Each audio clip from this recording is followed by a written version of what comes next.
This is Peter. I'm playing Harry in the Spider-Man Responsibility fan film coming soon. And this is my review of the BFG for our segment called Movie Rants. Just a warning, these are my opinions as a reviewer. If they don't follow yours, then we don't really need to argue about them. So my first point of this movie is that it honestly looks gorgeous. The CGI blended with some of the real locations works really well with what's going on. The BFG CGI looks really wonderful, and as well as the scenery of Giant Land and the tree where they find the dreams. Also, the way each character interacts with their scenery is a lot of fun. When we meet the BFG, the way he walks around the town, disguises himself amongst trees and buildings, looks really awesome. Also, the way he actually just walks around is fun. He does long legs, leaps, jumps, and it's honestly a ton of fun to watch. As well as how Sophie, our main lead, interacts with some of the big things in Giant Town. I'm a sucker for shrunk down people films like Ant-Man or Honey, I Shrunk the Kids, so I like watching Sophie interact with big chairs. She goes into a ship one time. It's a lot of fun. As well as that, we get to see some very unique designs for the BFG as well as the other giants. The BFG has kind of just a little normal design. He has long legs, long pants, a white shirt, and just a brown vest or something. And it's not that much of a unique design, but he doesn't need to be unique. As for the other giants, all with extremely violent, morbid children's names, they all look different. They have different facial features. They have different sizes.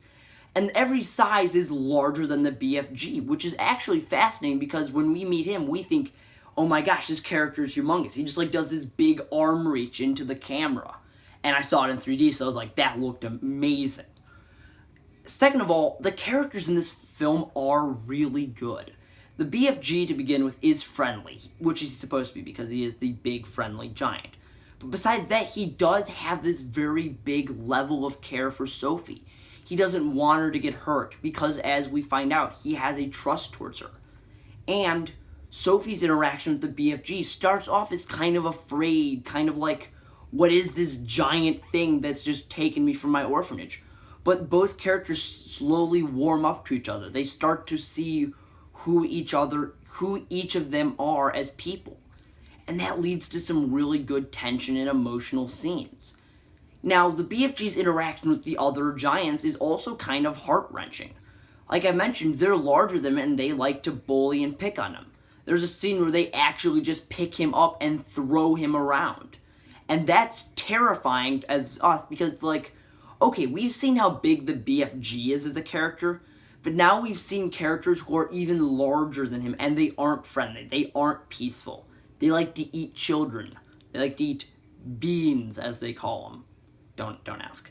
But this leads us to even greater character development with the BFGs because we see him in a scene where he rises up against his bullies.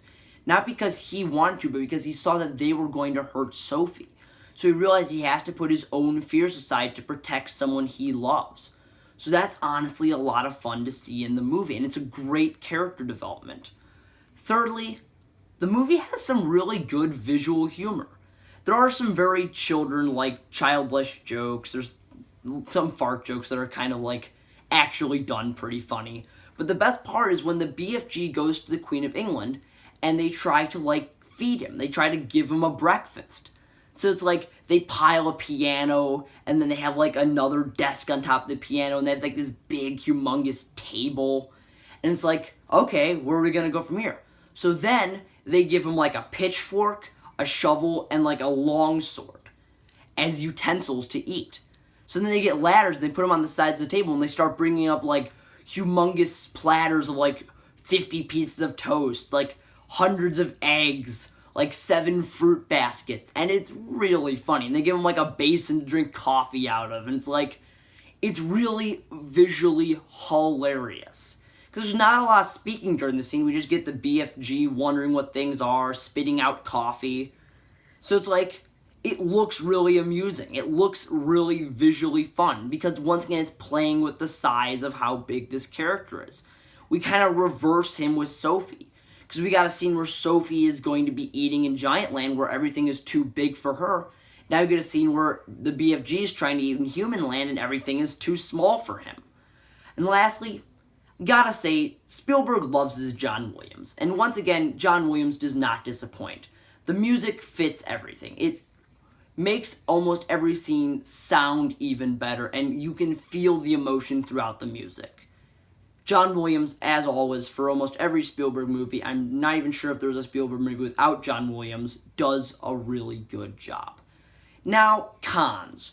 Personally, I didn't really have any. The movie feels heartfelt and a lot of the things are really well. But if you don't like your character speaking in gibberishly weird, awkward sentences and words, then the way the BFG talks is really going to bother you. He says a lot of weird, nonsensical lines, and he purposely mispronounces things because that's his character.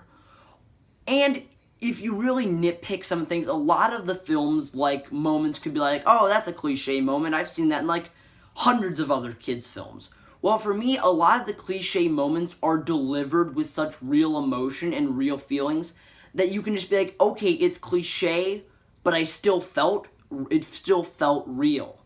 It's because a movie that delivers upon its scenes really well can make even the most cliche moment, as main characters have to split up because of an emotional backstory thing, which is a humongous cliche, it can still feel heartfelt because we've grown with the characters of the BFG and Sophie. All in all, I give the movie 10 out of 10 giant thumbs up.